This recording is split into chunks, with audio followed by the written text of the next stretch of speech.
Good morning, students. Welcome back to the online mode of your classes. I hope आप लोग जो पहले पुराने चैप्टर्स जो हम लोगों ने ऑफलाइन क्लासेस में पढ़े थे उन लोगों उसका रिवीजन आप लोग कर रहे होंगे।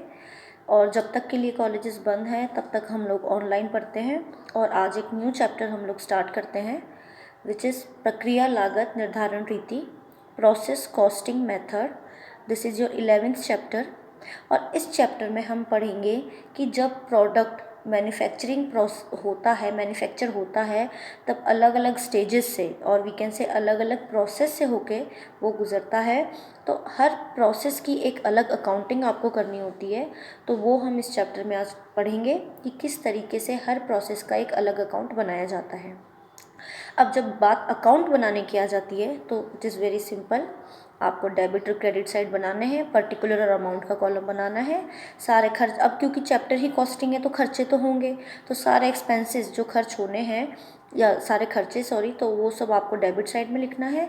और जो आपका बन के तैयार होता है प्रोडक्ट हर प्रोसेस में वो नेक्स्ट प्रोसेस में ट्रांसफ़र करना है तो वो आपको क्रेडिट में मेंशन करना है। That's it. बस आपको जो इन्फॉर्मेशन क्वेश्चन में गिवन है उसको आपको पर्टिकुलर एक फॉर्मेट में पुट करना है, जैसा कि हम कॉस्टिंग में बाकी चैप्टर्स में करते आए हैं। इस चैप्टर के नाम की स्लाइड मैं ऐड करना भूल गई, लेकिन मैं आपको फिर बता दूं, हम लोग चैप्टर पढ़ रहे हैं प्रक्रिया लागत निर्धारण रीति, प्रोसेस कॉस्टिंग मेथड। तो हमने पहले ये देखा, अभी तक जो हमने पढ़ा कॉस्टिंग में वो दो तरीके की कॉस्टिंग हमने देखी। एक तो गुड्स की, प्रोडक्ट्स की जो मैन्युफैक्चर होते हैं, और एक हमने देखी सर्विसेज की कि किस तरीके से सर्विस प्रोवाइडर कंपनीज जो हैं या सर्विस प्रोवाइडर्स जो हैं, जैसे डॉक्टर्स हैं, हॉस्पिटल, सिनेमा, होटल्स, ट्रांसपोर्टेशन, ये सब है, तो इनकी किस तरीके से कॉस्टिंग की जाती है। अब इसी में हम वापस गुड्स पे आते हैं, यानी ऐसे जहाँ पे उत्पादन होता है ऐसी मैन्युफैक्चरिंग यूनिट्स में आते हैं। तो कई बार क्या होता है, जो गुड्स होते हैं जहाँ मैन्युफैक्चरिंग होती है वहाँ पे एक उत्पाद के निर्माण प्रक्रिया को कई प्रक्रियाओं से होकर गुजरना पड़ता है। That means there are more than one process for production of a particular product और गुड्स। तो ऐसे में आपको हर एक प्रोसेस को अलग अलग मेंटेन करना पड़ता है, उसकी कॉस्टिंग मेंटेन करनी पड़ती है, अकाउंट्स मेंटेन करने पड़ते हैं। किस तरीके से मेंटेन करने पड़ते हैं, आपको आपकी स्क्रीन पे लेखांकन विधि, अकाउंटिंग प्रोसीजर दिख रहा है। You have to make process account for every process given in your question. Process account आप लोगों को आपकी स्क्रीन पे दिख रहा है, ये देखिए प्रोसेस अकाउंट। इसी तरीके से पर्टिकुलर ये डेबिट साइड हो गई, सारे खर्चे आ जाएंगे जैसे कि मैंने आपको हमेशा बताया है। Costing will always start from direct material, wages, expenses, also indirect expenses भी यहाँ आ जाएंगे, एनी अदर एक्सपेंसेस। तो सारे खर्चे यहाँ पे आपको अमाउंट के कॉलम में लिख लेने हैं। और यूनिट का भी आपको यहाँ पे एक एक्स्ट्रा कॉलम बनाना है, बिकॉज कितनी यूनिट्स आपने मैन्युफैक्चर करी वो आपको यहाँ पे मेंशन करनी है। और वैसे भी कॉस्टिंग जो है वो पर यूनिट कॉस्टिंग के हिसाब से चलती है, यानी पर यूनिट कितना खर्चा आ रहा है, तो इसके लिए भी आपको अलग अलग यूनिट्स मेंटेन करने की ज़रूरत पड़ेगी। अब क्रेडिट साइड में भी वही अमाउंट का यूनिट का कॉलम। अब देखिए जो भी खर्चे हुए वो तो आपने यहाँ पे DR साइड में लिख दिए। क्रेडिट साइड में क्या आएंगे, कोई वेस्टेज अगर होती है तो वेस्टेज वाला टॉपिक जो है वो मैं आपको इस क्वेश्चन के बाद में एक्सप्लेन करूँगी। वेस्टेज क्या होती है आप सब लोग जानते हैं, डिटेल में मैं इसके नेक्स्ट वीडियो में मैं आपको और एक्सप्लेन कर दूँगी। और उसके बाद जो भी यूनिट्स बन के तैयार हुई हैं वो नेक्स्ट प्रोसेस में ट्रांसफ़र हो जाती है by next process account. Cost per unit यहाँ पे आपको निकालनी है, जो भी टोटल खर्चा है उसमें अमाउंट में उस यूनिट्स का डिवाइड दे देंगे तो टोटल पर यूनिट कॉस्ट यहाँ पे आपकी आ जाएगी। तो that means what you have to do, you have to just note down all the details given in question in this particular format. ठीक है, अब देखिए क्वेश्चन देखिए इसका नेक्स्ट। ये क्वेश्चन है आपका, एक निर्माणी कंपनी का उत्पादन पूर्ण होने से पूर्व, this is illustration number 1 of your book, you can also refer in book for this question. पूर्ण होने से पूर्व 3 विभिन्न प्रक्रियाओं में से गुजरना पड़ता है। देखिए 3 प्रोसेस यहाँ पे दे रखी हैं, क्वेश्चन मैं आपको एक्सप्लेन करती हूँ। 3 प्रोसेस यहाँ पे दे रखी हैं, प्रोसेस X, प्रोसेस Y और प्रोसेस Z। यानी कि एक प्रोडक्ट है जो 3 अलग अलग प्रोसेसेस से गुजरकर कंप्लीट होता है। फिर रॉ मटेरियल से लेके जब प्रोसेस स्टार्ट होती है तो 3 प्रोसेस निकलती हैं X, Y एंड Z, उसके बाद वो जाके फिनिश गुड्स बनता है।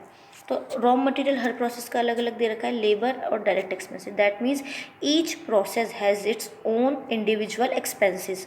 हर प्रोसेस का अलग अलग अपना खुद का खर्चा होगा। आगे देखिए, the indirect expenses for the period amounted to ₹3,60,000, यानी अप्रत्यक्ष खर्चे जो हैं वो 3,60,000 के हैं, which is to be apportion in the ratio of labour charges. Labour charges के रेशियो में इनको डिवाइड करना है, दैट मीन्स इस रेशियो में, ये लेबर चार्ज का रेशियो 5:6:7, इस रेशियो में आपके जो 3,60,000 इनडायरेक्ट एक्सपेंसेस है यानी अप्रत्यक्ष खर्चे हैं वो डिस्ट्रीब्यूट हो जाएंगे। 1,000 units were manufactured, there were no opening और क्लोजिंग स्टॉक, यानी कि हमारे पास ना तो पहले का कुछ है और ना अब कुछ बचेगा। Prepare the process account and finish stock account showing the cost per unit in each process. देखिए यहाँ पे आपको पर यूनिट कॉस्ट हमेशा कैलकुलेट करनी है ताकि हमें ये पता चल सके कि हर एक प्रोड्यूस्ड यूनिट की हर प्रोसेस में क्या कॉस्ट आ रही है। ठीक है, तो आइए इसका सोल्यूशन देखते हैं हम। ये देखिए प्रोसेस अकाउंट,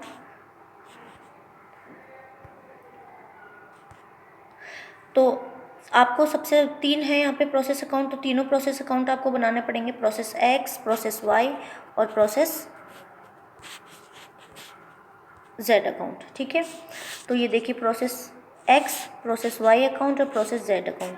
अब मैं पहले प्रोसेस एक्स अकाउंट आपको बताती हूँ। फॉर्मेट, आप अकाउंट्स का फॉर्मेट बनाना जानते हैं आप लोग बहुत इजीली, पर्टिकुलर अमाउंट का कॉलम। तो देखिए, टू रॉ मटेरियल हमने 1,000 यूनिट्स इंट्रोड्यूस करी।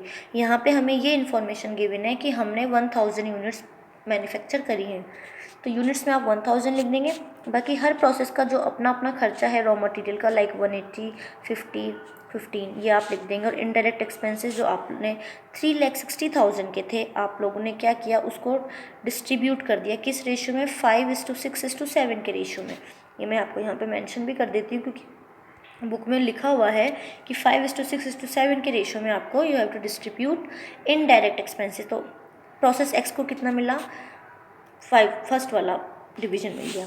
ठीक है, तो 1,00,000 रुपीज़ यहाँ पे टोटल आ गया इसका। अब हमारा टोटल खर्चा आया 3,45,000 और 1,000 यूनिट्स यहाँ पे प्रोड्यूस हुई हैं।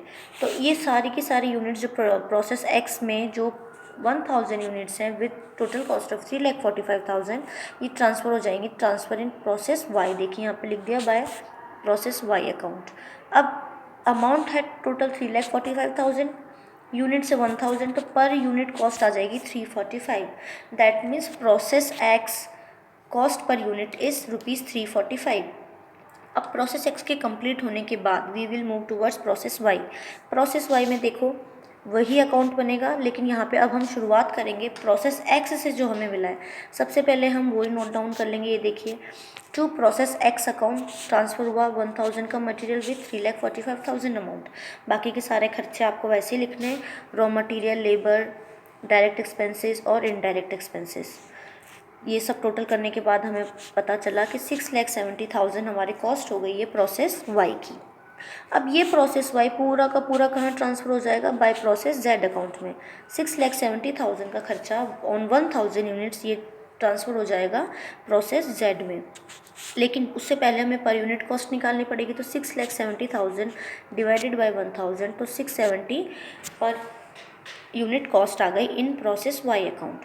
सो तो नाउ डिफरेंस देखिए, जब एक प्रोडक्ट एक बन के कंप्लीट हुआ, कंप्लीट नहीं हुआ लेकिन शुरुआत हुई प्रोसेस एक्स में, वो पहले बना, तो पहली जो प्रक्रिया है फर्स्ट प्रोसेस में उसकी कॉस्ट है 345।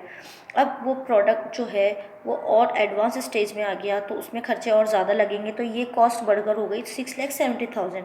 लेकिन मैं आपको ये बात बता दूँ कि ये जो 670 है इसमें ये 345 इंक्लूडेड है, क्योंकि यही जो वाई खर्चा, वाई प्रोसेस वाई में जो खर्चा आया है वो एक्स से निकल कर आया है। तो this 670 includes process Y cost of 345। ठीक है, तो अब ये देखिए, अब हम आए प्रोसेस जेड पे। प्रोसेस जेड में भी हम सबसे पहले शुरुआत कर देंगे। प्रोसेस ये वाला जो अमाउंट है हम ब्रॉट डाउन करेंगे बाय टू प्रोसेस वाई, ये हमें प्रोसेस वाई से मिला इन प्रोसेस जेड अकाउंट। 6,70,000 पहले का था, हमें मिल गया। उसके बाद हम खर्चा लगाना चालू करेंगे। रॉ मटेरियल का, लेबर का, डायरेक्ट एक्सपेंसेस का और इनडायरेक्ट एक्सपेंसेस का। इनडायरेक्ट एक्सपेंसेस का मैं आपको फिर बता दूं 5:6:7 के रेशियो में ये डिस्ट्रीब्यूट होंगे खर्चे। कितना है? 3,60,000। तो इनडायरेक्ट एक्सपेंसेस आ गए 140 के। अब प्रोसेस जेड जो है वो फाइनल आपकी लास्ट प्रोसेस है in for completion of manufacturing of goods. तो ऐसे में आप अब यहाँ पे जो जो बचा है, यानी जो माल बन के तैयार हुआ है, जो कंप्लीट है गुड्स, उनको आप कहाँ ट्रांसफ़र कर देंगे? फिनिश गुड्स अकाउंट में। जब तक प्रोसेस चलती है तो प्रोसेस का जो एंड होता है वो ये होता है कि नेक्स्ट प्रोसेस में आप एक प्रोसेस से दूसरे प्रोसेस में जो बना हुआ गुड्स है उनको भेज देते हैं। लेकिन अब जब आपका माल गुड्स बन के तैयार हो गया है तो you will transfer this goods into finished stock account. कितना? 9,90,000 का गुड्स बन के तैयार हुआ है, 1,000 यूनिट ही चल रही हैं और पर यूनिट अगर हमें निकालनी है तो 9,90,000 डिवाइडेड बाई 1,000 करेंगे तो 990 आ गई। तो इस तरीके से आपके प्रोसेस अकाउंट बनेंगे। सिंपल है, ये सिंपलेस्ट क्वेश्चन है स्टार्टिंग का। अकाउंट बनाने हैं, सारे खर्चे डेबिट में लिखने हैं और जो भी कलेक्ट होता है अमाउंट वो आपको नेक्स्ट प्रोसेस में क्रेडिट करके, क्रेडिट में आप लिखेंगे ट्रांसफ़र टू नेक्स्ट प्रोसेस, जो भी नाम होगा प्रोसेस का XYZ या ABC उसमें ट्रांसफ़र कर देंगे। ऐसा आप तब तक करेंगे जब तक वो प्रोसेसेस कंप्लीट नहीं हो जाएं और आप फिर जब जो फाइनल प्रोसेस होगी, जैसे यहाँ पे Z process is your final process, तो फिर आप क्या करेंगे? फिनिश्ड स्टॉक अकाउंट में उसको ट्रांसफ़र कर देंगे। एक और चीज़ क्वेश्चन में बोली थी कि आपको प्रोसेस अकाउंट तो बनानी ही है, साथ में फिनिश्ड स्टॉक अकाउंट भी बनाना है। अब तो देखिए फिनिश्ड स्टॉक अकाउंट से आपको यहाँ पे मिल गया 9,90,000 और 1,000। तो फिनिश्ड स्टॉक अकाउंट इस तरीके से बनेगा। फिनिश्ड स्टॉक अकाउंट पर्टिकुलर, अब देखिए ये कहाँ से मिला आपको? यहाँ से, ये Z से हमें मिला जो प्रोसेस Z अकाउंट 1,000 यूनिट्स मिली 9,90,000 की। बस बैलेंस कैरी डाउन करके इस अकाउंट को क्लोज कर दीजिए 1,000 इंटू 9,90,000। और वर्किंग नोट्स बनाने के लिए मैं आपको हमेशा बोलती हूँ, देख लीजिए यहाँ भी लिखा हुआ है कि आपको इनडायरेक्ट एक्सपेंसेस को 5:6:7 के रेशियो में डिस्ट्रीब्यूट करना है। क्वेश्चन बिल्कुल सिंपल है, सिंपलेस्ट क्वेश्चन है इस चैप्टर का।